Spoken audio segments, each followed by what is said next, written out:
السلام علیکم. شائستہ خان پروگرام سخنور کی میزبان حاضر ہے. سامعین، آج سخنور پروگرام میں مقبول و معروف شاعر جناب یونس عظیم سے آپ کی ہم ملاقات کروائیں گے.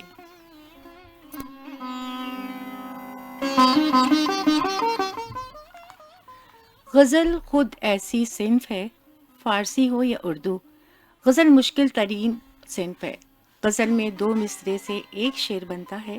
ان دو مصروں میں شاعر ایک پورا اتنا بڑا واقعہ بیان کر دیتا ہے کہ اگر اس کو نثر میں یا نظم میں بیان کیا جائے تو کتاب لکھنی پڑ جائے. یہ کام اتنا آسان نہیں ہے.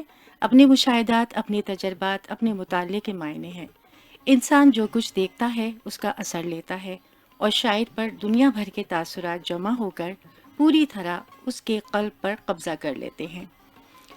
وہ اگر غزل میں بیان کرے گا تو 8 شعروں کی غزل کا ہر ایک شعر ایک واقعے کی داستان بیان کر دیتا ہے، اور اسی کو کامیاب شاعر کہا جاتا ہے. آج ہمارے پروگرام سخنور میں ایک ایسا ہی شاعر جو الفاظوں کا جادو اس خوبصورتی سے سامعین تک پہنچاتا ہے کہ سامعین داد دیے بغیر نہیں رہ پاتے. جی ہاں، وادی بحران کے بہت ہی مقبول اور معروف غزل گو شاعر یونس عظیم صاحب اسٹوڈیو میں موجود ہیں. آئیے آپ کی ان سے ملاقات کروا دیں. السلام علیکم یونس عظیم صاحب. وعلیکم السلام. بہت بہت شکریہ، آپ نے اتنے خوبصورت پروگرام میں مجھے مدعو کیا. جی، ہم بھی آج اپنے پروگرام سخنور میں آپ کو خوش آمدید کہتے ہیں، اور آپ نے ہمارے سننے والوں کو اپنا قیمتی وقت دے کر آپ کا شکریہ کا موقع نہیں دیا. نہیں، عزت آپ کا بہت افزائی بہت آپ کی، آپ شکریہ. نے مجھے یاد کیا. اچھا یونس عظیم صاحب، آپ اپنی ابتدائی زندگی کے بارے میں کچھ فرمائیے گا کہ کہاں پیدا ہوئے، ابتدائی تعلیم آپ نے کہاں سے مکمل کی؟ اصل میں والد صاحب گورنمنٹ جاب میں تھے، تو پیدائش میری میرپور خاص سندھ کی ہے. جی جی اس کے بعد جہاں جہاں ان کا تبادلہ ہوتا تھا تو ان کے ساتھ پوری کی پوری فیملی موو کرتی تھی. جی جی تو اس لیے پرائمری تعلیم جو ہے میں نے کھپرو، ٹنڈو آدم جی. اور میرپور خاص سے حاصل کی. اور جب ہائی اسکول میں ہم پہنچے چھٹی جماعت میں تو ابو کا ٹرانسفر، تبادلہ جو ہے وہ حیدرآباد میں ہوا. جی جی. تو اس وقت سے پھر ہم یہیں اسی شہر میں مقیم ہیں. تو باقی تعلیم جو ہے وہ اسکول اور کالج اور یونیورسٹی کی وہ حیدرآباد جی سے ہی جی. حاصل کی. اچھا، آپ کو مشاعروں میں جانے کا شوق کب سے پیدا ہوا؟ اصل میں اسکول لائف میں ابو کی کتابوں میں سے ایک قابل اجمیری صاحب کی خون رگے جہاں ایک مجموعہ کلام تھا، وہ پڑھنے کا اتفاق ہوا. شوق تو بچپن ہی سے تھا. وہ پڑھنے کے بعد اس شوق کو تھوڑی سی اشتہا ملی اور جی اس نے جی مہمز کا کام کیا. جی تو اسکول کے زمانے میں اپنے طور پر لکھتے رہے. پھر دوستوں کی وساطت سے استاد شہر حضرت واجد سعیدی مرحوم سے ملاقات ہوئی جی جی اور ان سے شرف تلمذ حاصل کیا. جی جی. اچھا، جب آپ نے اپنی شاعری کی ابتدا کی تو اس زمانے میں کون کون سے شعراء تھے؟ اس وقت تو حیدرآباد ادب کی بڑی زرخیز جو ہے وہ کھیتی ہوا کرتی جی تھی، جی اور بڑے بالکل. بڑے نامور شعراء کرام اور استاد ہوں. جو ہے موجود تھے، حیات تھے، اور بڑی خوبصورت ادبی فضا تھی حیدرآباد کی. ہوں. استاد حضرت واجد سعیدی مرحوم، پروفیسر عنایت علی خان، جی انور بریلوی صاحب، ارتضیٰ اعظمی صاحب، ضامن حسنی صاحب، رفیق ریواڑوی صاحب، جی جی. مطلب ماشاءاللہ بہت بہت ہوں. بڑے جید علماء اور اساتذہ کرام اس زمانے میں موجود ہوا کرتے تھے. اچھا، آپ نے اب تک کتنے مشاعروں میں حصہ لیا، اور حیدرآباد کے علاوہ پاکستان کے اور کن شہروں میں مشاعروں میں اپنا آپ کلام سنا چکے ہیں؟ مشاعروں کی تعداد تو اب یاد نہیں ہے. یہ ہے کہ کراچی، حیدرآباد، میرپور خاص، ٹنڈو آدم، شہزاد پور، جی جی. سانگھڑ، راشد آباد، ٹنڈو لیار، اس طرح مختلف شہروں میں جو ہے انٹیریئر سندھ کے پڑھنے کا اتفاق ہوا ہے.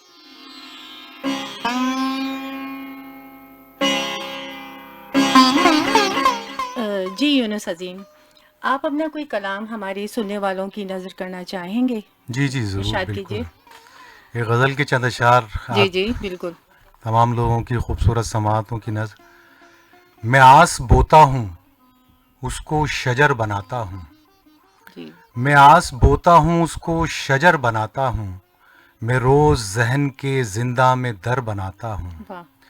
تیرے خیال کی وسعت ہے آسمانوں سی، تیرے خیال کی وسعت ہے آسمانوں سی، اڑان بھرنے کو میں اپنے پر بناتا واہ ہوں. واہ، بہت خوب. یہ رت جگے ہیں مقدر، یہ تشنگی ہے نصیب. یہ رت جگے ہیں مقدر، یہ تشنگی ہے نصیب. میں کوئی کوزہ نہیں، کوزہ گر بناتا ہوں. واہ واہ واہ. سفر میں رہتا ہوں، دریا ہو دشت ہو کہ نگر، ملے جو پیار کا سایہ تو گھر بناتا ہوں. بہت خوب بہت خوب. اور میں کینوس پہ بناتا ہوں ایک چہرہ خاص. میں کینوس پہ بناتا ہوں ایک چہرہ خاص، پھر اس کی آنکھیں بہت سوچ کر بناتا ہوں. ہاں. تجھے خبر ہی کہاں ہے او بے خبر میرے، تجھے خبر ہی کہاں ہے او بے خبر میرے، میں سو جتن سے تجھے خبر بناتا واہ ہوں. واہ واہ، بہت لے خوبصورت. تھام ہاتھ میرا چل دے جس طرف چاہے، لے تھام ہاتھ میرا چل دے جس طرف چاہے، میں دل سے آج تجھے راہ بر بناتا ہوں. بہت خوب. اور مقطع ہے کہ غزل میں ڈھال کے روداد روز و شب میں عظیم، غزل میں ڈھال کے روداد روز و شب میں عظیم، یہ کارگاہ سخن کارگر بناتا ہوں. واہ واہ واہ، بہت خوب بہت بڑی خوب. نوازش، بہت بہت شکریہ. خوبصورت کلام آپ نے سنایا. بہت شکریہ. اچھا، آپ کا کوئی شعری مجموعہ منظر عام پر آیا ہے؟ اور اگر آیا ہے تو کس عنوان سے دستیاب ہے؟ اور اگر نہیں آیا تو اس کی کیا وجہ ہے؟ نہیں ابھی تک تو نہیں آیا، جی جی. لیکن اب دوستوں کا اصرار ہے تو اب ان کو جمع کر رہے ہیں کلام کو، اور انشاءاللہ وہ زیر ترتیب ہے تو جلد ہی انشاءاللہ منظر عام پہ آئے گا. چلیں انشاءاللہ ضرور. اچھا یہ بتائیے کہ آپ شعر کس طرح کہتے ہیں؟ مطلب کیفیت کیا ہوتی ہے، یا کوئی خاص وجہ ہے شعر کہنے کی، یا کچھ اپنے الفاظوں میں بیان کیجیے. جی جی، اصل میں شعر کہنے کی کوئی خاص کوئی بھی وجہ ہو سکتی ہے، کوئی حالات، جی واقعات، جی معاملات، آدمی کی اندرونی کیفیت، تو کوئی نہ کوئی جو آدمی کو اکساتی ہے، مجبور کرتی ہے، اور پھر ذہن میں جو ہے اوپر سے جی خیالات کا جی. سلسلہ شروع ہوتا ہے. تو بالکل بس یہ بالکل ایسے ایسا ہی ہی ہے. سلسلہ شروع جی ہوتا جی ہے. جی بالکل. جی. اچھا جناب یونس، آپ نے متعدد مشاعروں میں شرکت کی. اچھا، کسی مشاعرے کا کوئی ایسا دلچسپ واقعہ جو آپ کو یاد ہو؟ کوئی نہ کوئی واقعہ تو ہوتے ہیں نا زندگی، جی ہاں، کبھی کبھی بھی واقعات ہو تو جاتا ہے ایسا جی جی جی جی بالکل. اور وہ یاد رہ جاتی ہے چیز. اس وقت کوئی اس طرح کا کوئی خاص واقعہ تو یاد نہیں آ رہا ہے، لیکن اصل بات یہ ہے کہ جب مشاعروں میں شرکت کرتے ہیں اور اپنا کلام پیش کرتے ہیں، اور اساتذہ اور حاضرین کی طرف سے اگر بھرپور پذیرائی ملتی ہے، تو یہ سمجھیں کہ وہ ہر مشاعرہ ہی ایک یادگار کے طور پر آدمی کے ذہن میں رہ جی جاتا ہے. جی بالکل بالکل ایسا ہی ہوتا ہے.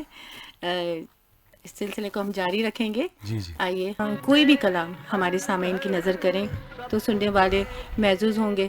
جی جی ضرور ارشاد ضرور. فرمائیے گا. ایک سیل ممتنع میں غزل ہے، وہ سناتا ہوں کہ وہ لگتا تھا مگر اپنا نہیں تھا، وہ لگتا تھا مگر اپنا نہیں تھا، سو بچھڑا تو مجھے صدمہ نہیں تھا، گما کی دھند میں لپٹا یقین تھا، وہ میرا تھا مگر میرا نہیں تھا. بہت خوب. عجب بے رنگ سی دنیا تھی جب تک، عجب بے رنگ سی دنیا تھی جب تک، محبت کا مزہ چکھا نہیں تھا. میں اس کو خود سے بڑھ کر چاہتا تھا، میں اس کو خود سے بڑھ کر چاہتا تھا، وہ پاگل پن میرا سمجھا نہیں تھا. انا کے دائرے میں تھا مقید، انا کے دائرے میں تھا مقید، وہ کاجل جب تلک پھیلا نہیں تھا. شکایت کیا بھلا کرتے کسی سے، ہمیں جب آپ نے سمجھا نہیں تھا. مقابل آئینہ آیا تو جانا، وہ چہرہ تو میرا چہرہ نہیں تھا. بہت خوب بہت خوب. اور گریزاں ہو گیا سایہ بھی مجھ سے، میں اتنا تو کبھی تنہا نہیں تھا. ازل سے ہے محبت میں خسارہ، ازل سے ہے محبت میں خسارہ، منافع کا تو یہ سودا نہیں تھا. یہ دنیا ہے یہاں سب کچھ ہے ممکن، مگر ایسا کبھی سوچا نہیں تھا. بہت خوب بہت اور خوب. مقطع ہے کہ محبت نے کیا بدنام یونس، محبت نے کیا بدنام یونس، میں شاعر تھا مگر رسوا نہیں تھا. بہت خوب بہت خوب.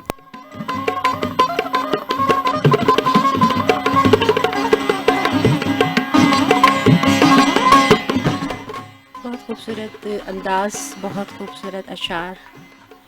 یونس عظیم، آپ ہمارے سننے والوں کو، جو نئے لوگ شاعری کا شوق رکھتے ہیں، ان کی حوصلہ افزائی کے لیے کوئی پیغام دینا چاہیں گے تو ضرور دیجیے گا. جی جی ضرور. بس میں یہ کہنا چاہوں گا کہ آج کی ہماری نوجوان نسل جو ہے وہ کتابوں سے دور ہو گئی ہے.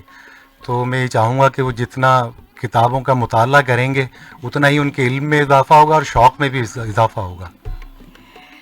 بہت پیغام دیا اچھا آپ نے. عظیم صاحب بہت مزہ آیا آپ سے گفتگو اور آپ کا کلام سن کر, اور جی بڑی نوازش, بہت شکریہ. یقیناً ہمارے سننے والوں کو بھی گفتگو آپ کی پسند آئی ہوگی. یونس عظیم, آپ کا بہت بہت شکریہ کہ آپ نے اپنے قیمتی وقت میں سے وقت نکال کر ہمارے پروگرام کو رونق بخشی. نہیں نہیں ماشاء اللہ, آپ کا بہت بہت شکریہ, آپ نے مجھے یاد کیا, بڑی عزت افزائی ہے. جی جی, بہت شکریہ آپ کا بھی.